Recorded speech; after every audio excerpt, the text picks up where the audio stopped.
Today on Bible Heroes, we're thinking about Mary and Joseph, who were both ordinary heroes who were trusted with something big. They probably didn't look like this. Mary was a teenager when they found out from an angel that she would be the mother of Jesus. People got married younger back then, but wait, what? That means God wants to use young people as well as older people. We all have a part in his plan. At this point, Mary and Joseph were engaged, but they weren't married, and Joseph could have bailed and left when he heard that God had put a baby in Mary's tummy. I mean, who else was going to believe that crazy story? People surely would assume that Mary had either cheated on him or that Joseph was the dad. Either way, people would probably judge them badly. Imagine the gossip. To avoid the people's negative judgment and rumours, Joseph could have run far away. But an angel visited Joseph and told him to stick with Mary. So instead of leaving, Joe stuck with her, married her, and chose to be the stepdad of Jesus as God had planned. A few months later, they travelled a long way to Joe's hometown because they had to go there to register in this thing called a census. We think the distance was about 90 miles and that the journey would have taken between 4 and 7 days, depending on how fast they walked. The timing was not great. Mary was heavily pregnant and it was going to be a long, hard journey. They weren't even sure if they had anywhere to stay when they got there. They couldn't go online and book a hotel in advance. When they arrive in Bethlehem, they're tired. They try to find a room, but we all know what happens.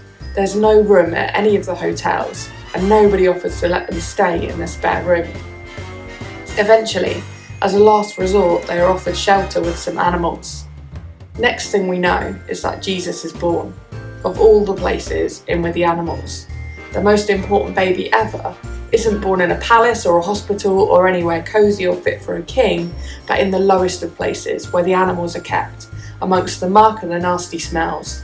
Mary and Joseph probably felt bad that Jesus was born there, but it was all part of God's plan. God humbled himself and came to earth in human form as a fragile baby Jesus. His name means rescuer. He would grow up and through his death rescue us all. Lots of times in the story, the angels say to Mary and Joseph, "Do not be afraid." It reminds us that Joseph and Mary probably felt really scared when the angels visited them and gave them God's messages and revealed God's plan. They were humans and felt emotions just like we do. Mary and Joseph were an ordinary young couple, but became two of the Bible's biggest heroes, the stars of the Nativity show, mum and stepdad to the king of the whole world. They were people just like you and me. They were young, they were afraid, they doubted God sometimes. They were probably unsure they were right for the job.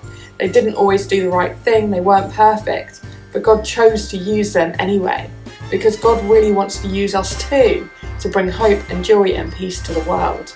Just like the angels told Mary and Joseph not to be afraid, God shares the same message with us. We don't have to fear anything because God is with us and will help us through anything. As we prepare and count down to Christmas, may we all remember the huge hope of the Christmas story, that God came to earth in Jesus and God had a plan to rescue us all. And God still wants to rescue us and fill us with hope. We can find hope in God in the middle of all the things we find challenging, when we feel sad or afraid or anxious, when we can feel hope in anything, because God's love still shines through the darkness. We can watch Mary and Joseph's cartoon story here.